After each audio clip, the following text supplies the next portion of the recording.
In the next few minutes, I'll be talking about the top 2022 marketing trends you should be on the lookout for this upcoming year. So let's get started. The first trend is more emphasis on customer experience. We're talking about the first touch point, top of the funnel, where people see your ad, click on the ad to your landing pages, and then they fill out a form to get your automation sequences. Then once they become a customer, how does your onboarding look like? Do you offer onboarding options? Do you have weekly and monthly events for your customers? And of course, what is your customer support channel like? Do you actually solve the problem? How fast is it? And how efficient is communication with them? So this entire process should be top of mind, and every one of your clients should be treated as a VIP, because if you're not, your competitor is waiting on the other side. The second trend is the rise of first-party cookies. Now, third-party cookie has phased out. If you don't know what that is, that's the core technology that ad platforms rely on to serve retargeting ads somewhere on the side of your screens when you're visiting other websites. That channel or that cookie strategy technology has phased out, and now companies are investing in building their first-party cookie. I'm talking about what people are doing on your site, how they engage with your messages from emails, SMS, web push, and so on. That data should be unified in a single platform, and VBOUT provides that technology for you, fully baked into the platform. You should have your customer profiles right there, and you can eventually feed back your ad platforms proper audience segmentation. This data belongs to you and to the customer, of course, but you should be able to repurpose it, and you don't have to be keep paying for it like you would do with ads overall.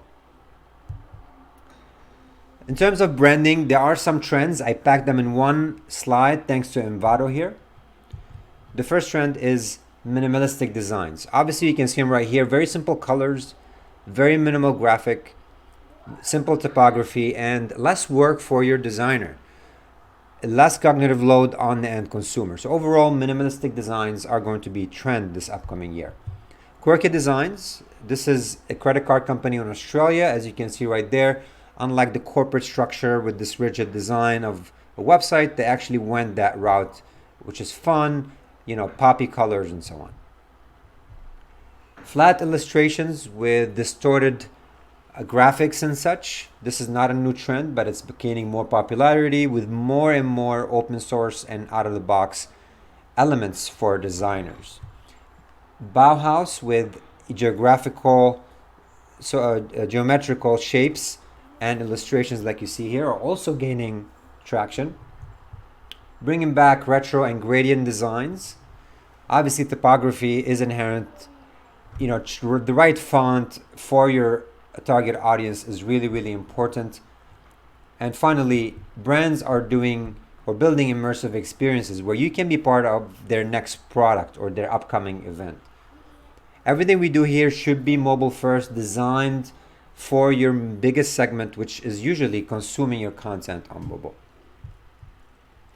Number 4, start building your communities. More and more companies are realizing that their stock, their online presence and expertise extend to the length of how big is their community. So if you haven't built it, start doing it yesterday.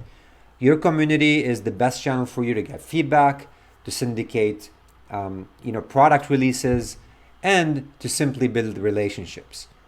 You can do a lot of things now in channels like Facebook, creating events, creating polls, and it's also beyond Facebook. Live streaming is huge, so you can reach your communities in few clicks away from your phone. More AI and predictive models. This channel has been trending for years. It hasn't reached its maturity yet, but now more products like Jarvis, and a few others are allowing you to, 1, create content on the go using AI and content suggestion.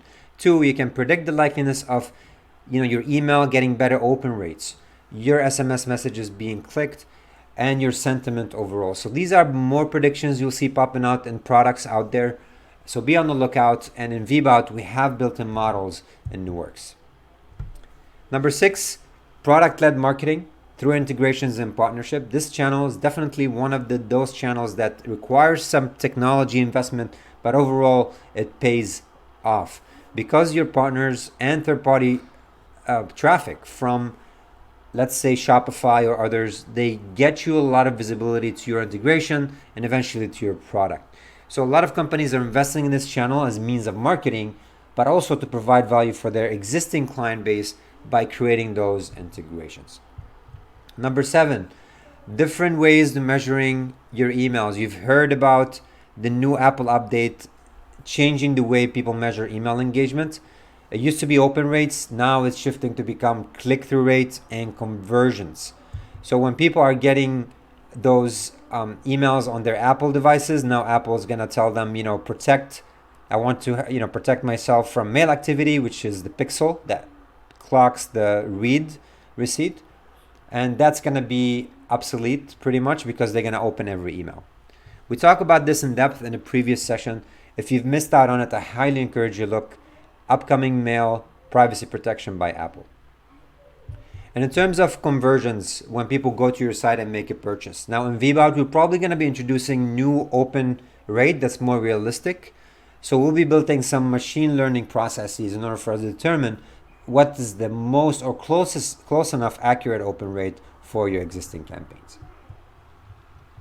Number 8 is live event monetization. This hasn't taken place as we expected them to, which means ads in events and ads in live podcasts, live webinars to be exact.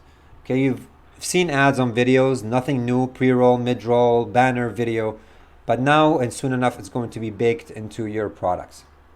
Then you have live e-commerce, where you can sell directly from within your broadcast, upload your product feed, create a checkout experience. People do not have to leave your UI.